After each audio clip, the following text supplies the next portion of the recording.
Welcome to episode 11. Today we will be covering the Isdal Woman. This is District Dark. On the morning of November 29, 1970, a man and his two young daughters were hiking in a steep valley outside Bergen, Norway. The place was called Isdalen, the Ice Valley. It already had a dark name.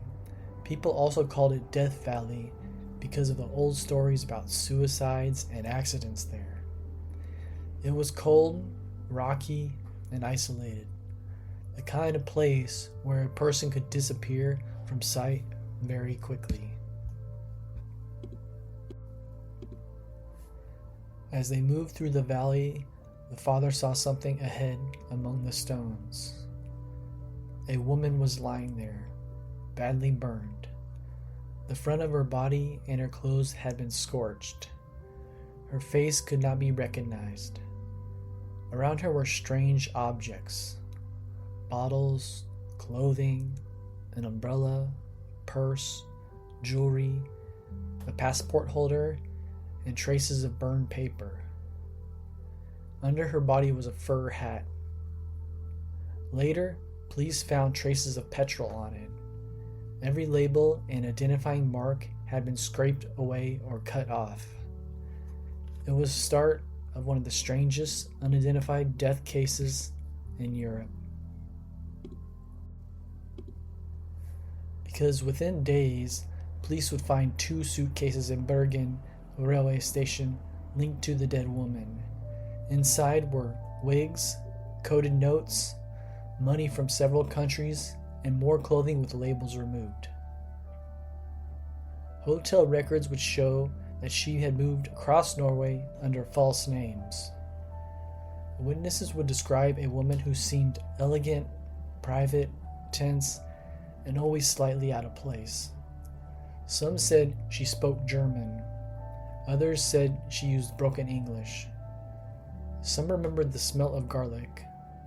One hotel staff member said she seemed to be on guard.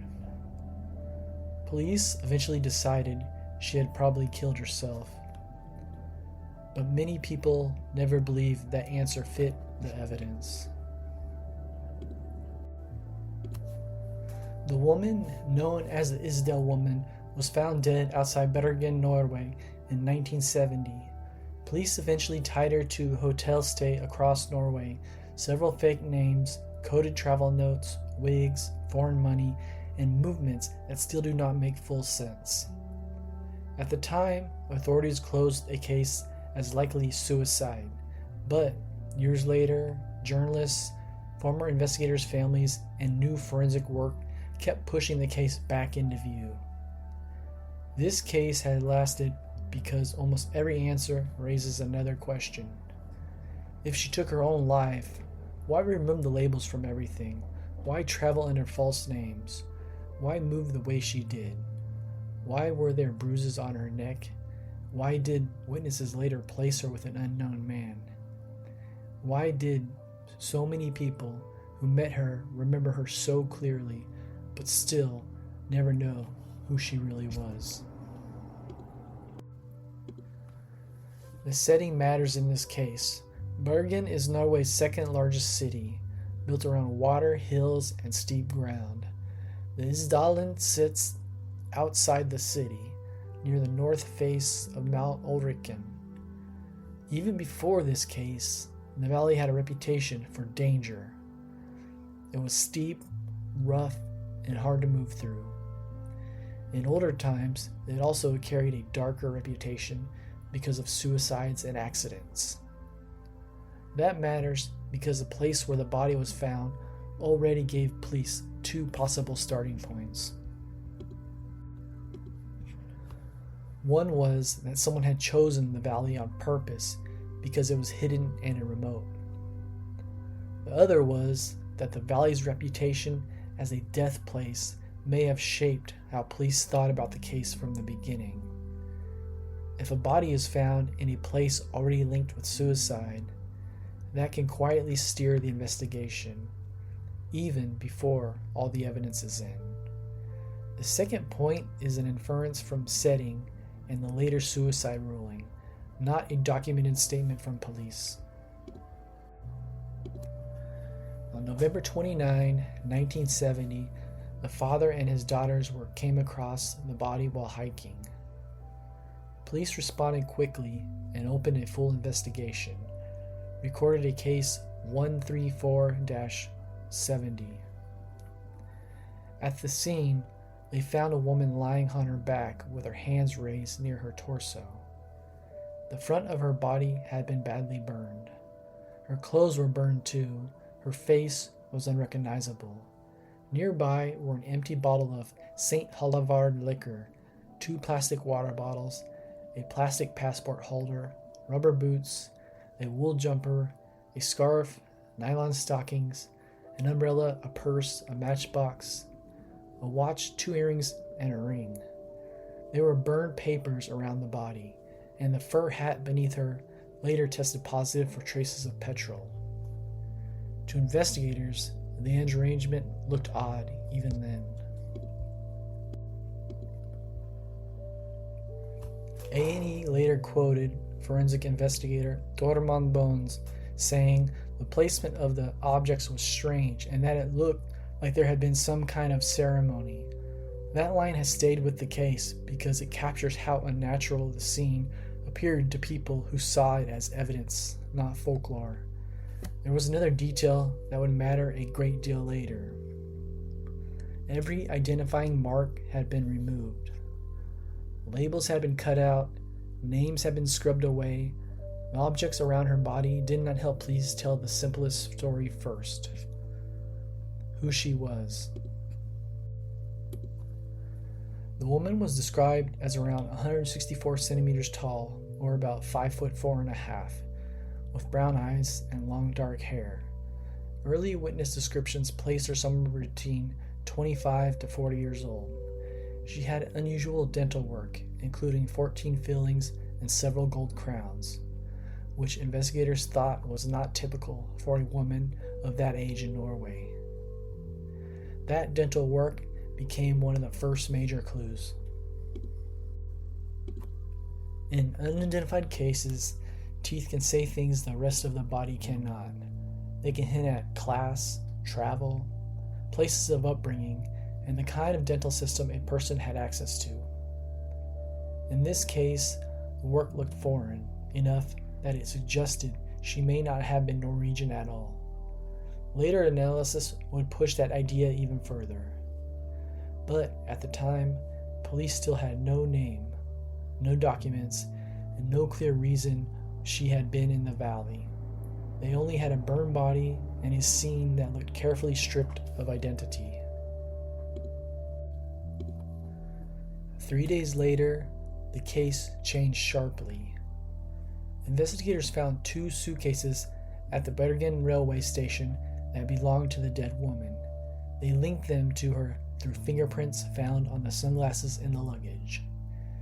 Inside the cases, police found clothing, shoes, wigs, makeup, eczema cream, maps, timetables, glasses, cosmetics, and money from several countries and a notepad.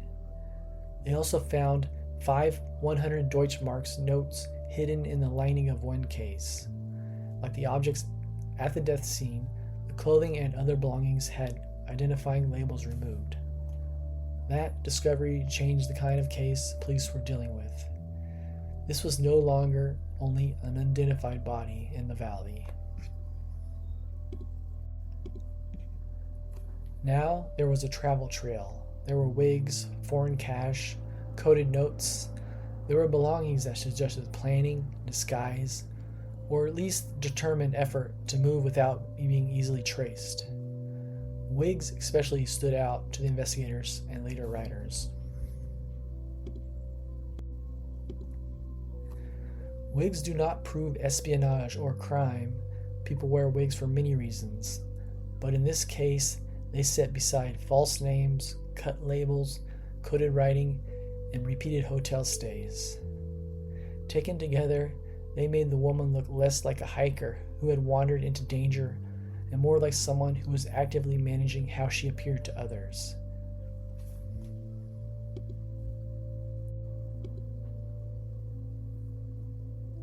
Among the suitcase contents was a notepad with rows of letters and numbers. At first, the entries looked meaningless. Later, police decoded them and concluded that they were dates and places where the woman had traveled. Those notes helped investigators trace her movements through Norway and beyond. They found that she had traveled and stayed in places like Oslo, Stavanger, Trondheim, and Bergen, and had also been linked to Paris. This notebook is one of the most important items in the whole case. It showed she was not drifting without pattern. She had a system. She was tracking where she had been, and whatever the system was for, it was private enough that she did not write it plainly. Someone who travels under a false name and keeps coded movement notes is not living an open life. The question is whether she was hiding from someone, hiding for someone, or building a false identity structure for reasons that had nothing to do with intelligence work at all.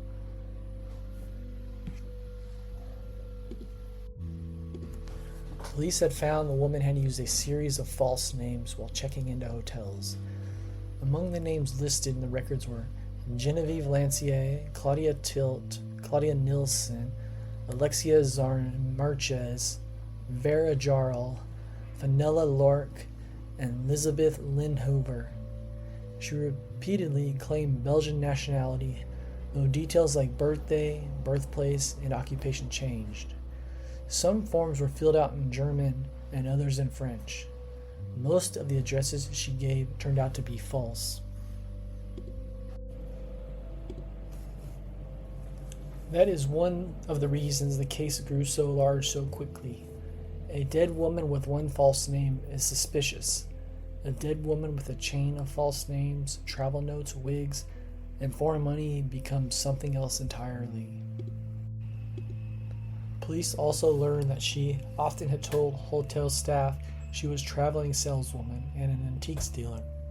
That explanation may have helped account for her movement from city to city, but nothing in the public record proves that was really her job. It may have been cover, or it may have been partly true. The hotel trail gave investigators the closest thing they had to a living portrait of her. Staff remembered her as fashionable, quiet, serious, and private. According to police summaries later repeated in reporting, she often changed rooms after checking in. She mostly stayed to herself. One witness overheard her speaking German with a man in the Bergen Hotel. Others said she spoke Flemish or broken English. Several people remembered her for the wig she wore.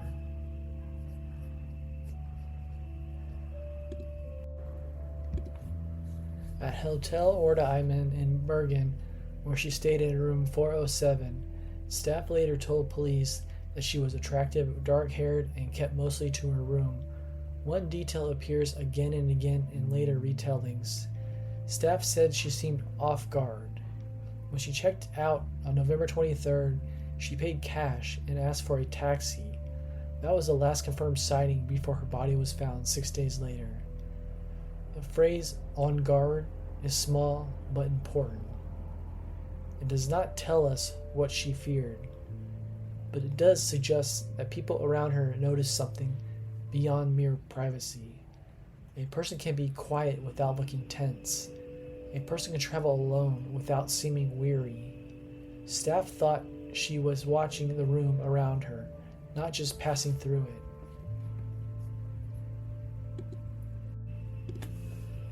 One of the more vivid witness accounts came in Stavanger. Among the suitcase items was a plastic bag from a footwear store in Stavanger. That led reporters and investigators back to the shop. The owner's son remembered selling the woman rubber boots. He described her as well-dressed and nice-looking. He also said her English was poor, that she asked many questions, took up space, took a long time to decide, and had a peculiar scent that might have been garlic. This account matters because it gives a woman a human texture that police paperwork cannot. She was not just moving from city to city. She stood in a shop, spoke to someone, took her time, and left an impression. The memory of garlic smell appears in multiple retellings of the case because it is unusual enough to stick with people. But they do not make a person more visible in memory. In unidentified cases, memory is often one of the only things left after the paper trail fails. Police said the last confirmed sighting was on November 23 when she left the Hotel Ordeheimen. That leaves a 6-day gap before the body was found on November 29. Her movements in that period remain unknown. The taxi driver who took her from the hotel was never identified at the time. Later, in 1991, an anonymous taxi driver said that after picking her up, another man joined them for the ride to the station. But that later account never gave police a complete resolution of where she went after leaving the hotel. This gap is one of the most important parts of the case. If he knew where she slept after November 23, who she met, or how she got into the valley, the whole shape of the case might look different. But that gap is where the mystery lives. She leaves the hotel, she enters the blur. 6 days later, she is dead in Isdal. And that means almost every major theory has to cross the same missing stretch. In 2005, a Bergen resident came forward with a memory from 1970. He said that after seeing a sketch of Isdal Woman, he believed she was the same woman he had seen 5 days before the body was discovered. He had been hiking on the hillside at Fløyen when he noticed a woman dressed lightly, more for city wear than for a hike. She was walking ahead of 2 men in coats who looked southern, according to the summary and later reporting. He said she appeared resigned and as if she wanted to say something but she did not. This sighting became one of the most haunting parts of the case. Not because it proves she was forced anywhere, it does not, but because of the way the witness described her. Not relaxed, not freely striding with friends, resigned, almost wanting to speak. That description leaves a strong impression, even decades later.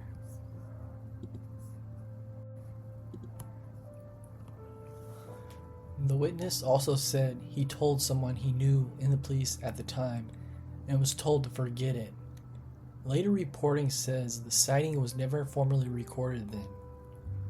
If true, that means one of the case's most striking witness accounts set outside the official record for decades. The autopsy gave police hard findings, but not a clean answer. At the Gads Institute, pathologists concluded that the woman died from a combination of phenobarbital overdose and carbon monoxide poisoning. Soot in her lungs showed that she was alive while the fire burned. Her blood and stomach contents suggested she had taken between 50 to 70 phenymal sleeping pills, and another 12 pills were found near her body. Her neck was bruised, which police said might have come from a fall or a blow. Those findings are the center of the suicide versus homicide debate. On one hand, a large quantity of barbiturates points towards self-harm. On the other, soot in the lungs means she did not die before the fire. The neck bruising is hard to ignore. The fire itself was unusual. The setting of the body and the strange placement of objects at the scene added to that doubt. There is also the practical question of sequence. Did she take the pills herself, collapse, and then the fire start? Was she already heavily drugged when the fire was set? Was another person present? Public sources do not settle that sequence with certainty. They only show why people kept arguing about it.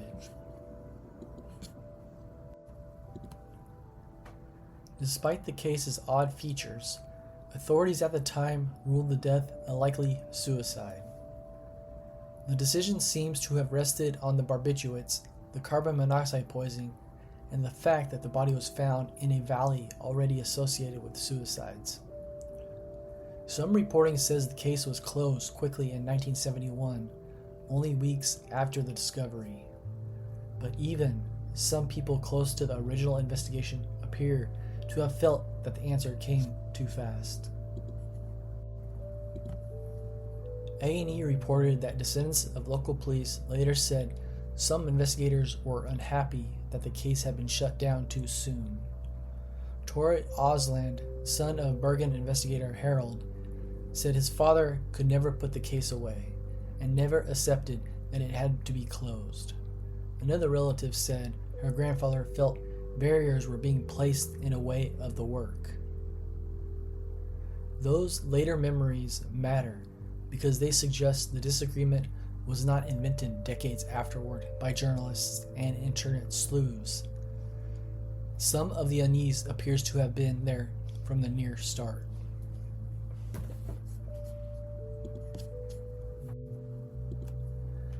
On February 5, 1971, the woman was buried in Bergen. She was given a Catholic burial, apparently because the saints' names she had used on the hotel registration form. She was buried in an unmarked grave at Mollendal Cemetery. Police wanted the remains preserved in case relatives came forward later. They also photographed the burial again with the idea that someone might come looking for her. The burial says something sad and important about the case. By that point, police had enough detail to know she had moved across countries under false names. They had her belongings, her fingerprints from her sunglasses. They had physical evidence from the body, but they still did not have the one thing every death investigation is supposed to establish first: her name. The theory most often attached to the Isdal Woman is espionage. There are reasons people keep returning to it: the false identities, the wigs, the coded notebook, the movement across Norway during the Cold War. The way some of her travel appears to line up with top secret testing of the Norwegian Penguin missile system. Later summaries also note that a fisherman reportedly saw a woman matching her in the area of the testing site in Stavanger, where her presence was also independently supported by the shoe shop witness. This does not prove she was a spy, but it did explain why the theory survives. If a woman travels under fake names, keeps coded notes, strips labels from her belongings, changes hotel rooms, and appears near sensitive military areas during the Cold War, intelligence work becomes an obvious possibility. Whether she's a trained agent, a courier, an informant, or none of those things is another question entirely. It is also worth noting that some later reporting raised the possibility that if intelligence was involved, that might explain why local investigators felt blocked or why the case was closed quickly. That remains speculative, but it is part of why the case stayed so alive in Norway. Not everyone believes the spy theory. Some later writers have suggested she may have been connected to criminal networks or to a private life built around secrecy for reasons unrelated to state intelligence. The public record also leaves open the possibility of a severe personal crisis or mental illness, which some have argued could explain the false names, the hidden movements, and even the official suicide ruling.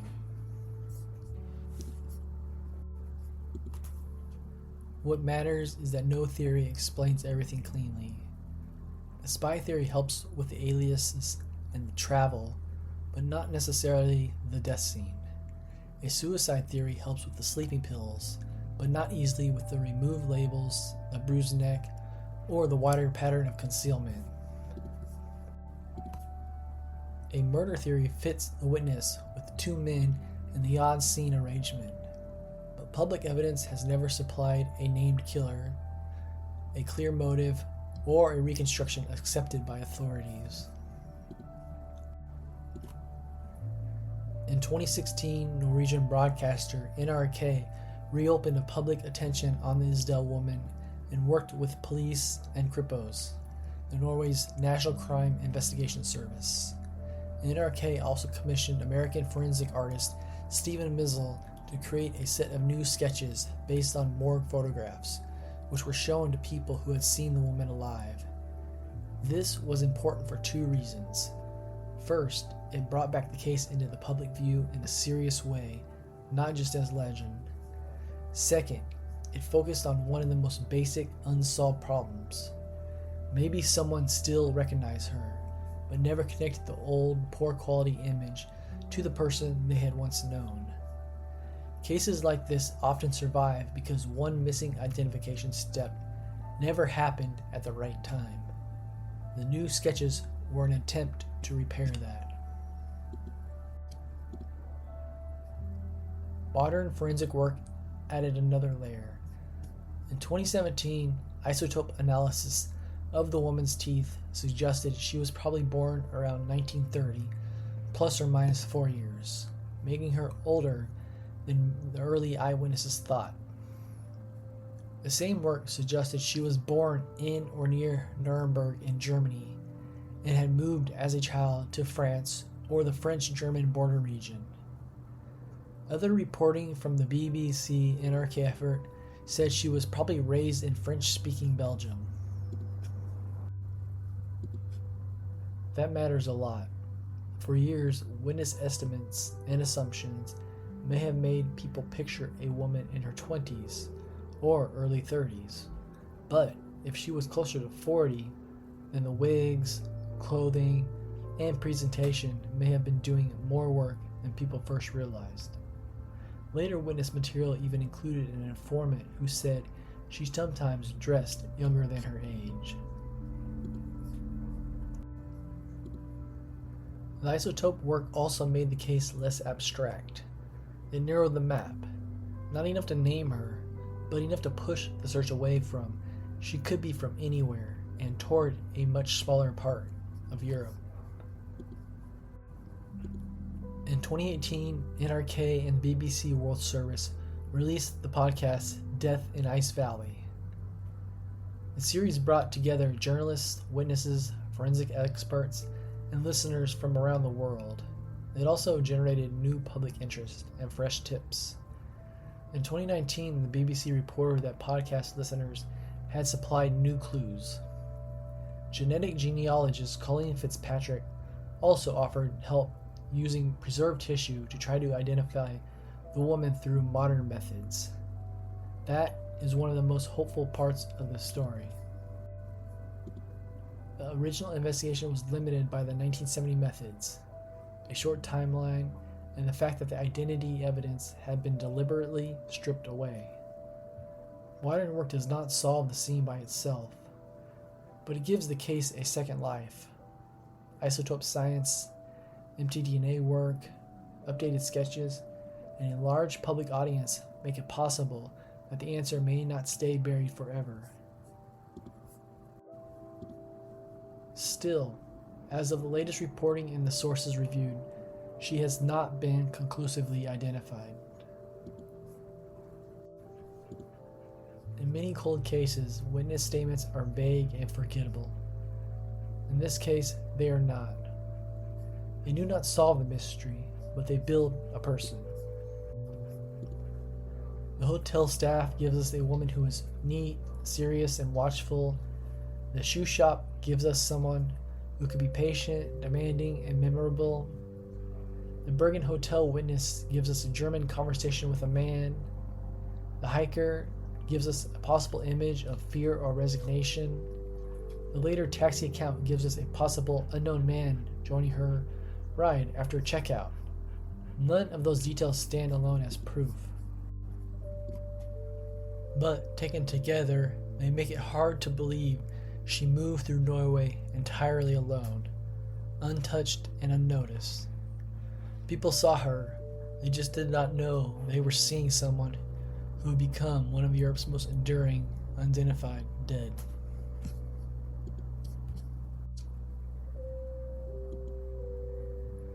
Even now, several core questions remain. If she planned a suicide, why remove all the labels from her belongings across multiple trips? Why use so many aliases? Why keep coded notes? Why appear to change rooms and stay watchful in hotels? Why the wigs? Why the possible link to military test areas? And the witness sighting with two men? And why the odd arrangement of objects at the death scene? And if she was murdered, other questions follow. Who killed her? Why was there no clear attack scene found? Why did the person or persons involved leave so many puzzling but incomplete clues? Why no document, no passport, no plain identity marker? And why, if others were with her, did no one ever credibly come forward to say what happened in those final 6 days? The case is difficult because it resists both neat endings. It is too complex to feel like an ordinary suicide, and it is too incomplete to feel like a solved murder. At the center of all this is a simple fact. A woman traveled through Norway under false names in the 1970s. She left a trail through hotels, luggage rooms, and witness memories. And then she died in a hidden valley outside Bergen, burned, drugged, unidentified, and stripped of ordinary things that tell police who a person was. That is why the case remains so powerful, not only because of spies and codes and Cold War ideas, but because identity itself was missing. The mystery is not just who killed her or whether anyone did. The mystery is who she was before she became the Isdal Woman. On November 29, 1970, a father and his daughters found a burned woman in Isdalen near Bergen. Police found pills, soot in her lungs, bruising on her neck, labels cut from her belongings, and 2 suitcases at the railway station filled with wigs, money, glasses, and coded notes. Hotel records showed a woman moving through Norway under false names. Witnesses remembered a guarded traveler, a woman speaking German, a customer with a strange garlic scent, and possibly a woman walking with 2 men shortly before death. Authorities called it likely suicide. Many people never accepted that answer. More than 50 years later, the facts are still there. The body in the valley, the suitcases in the station, aliases, witnesses, the silence around her real name. And that is where the case remains. Not solved, not settled. Just waiting for the one piece that could turn the Isdal Woman back into a person she once was.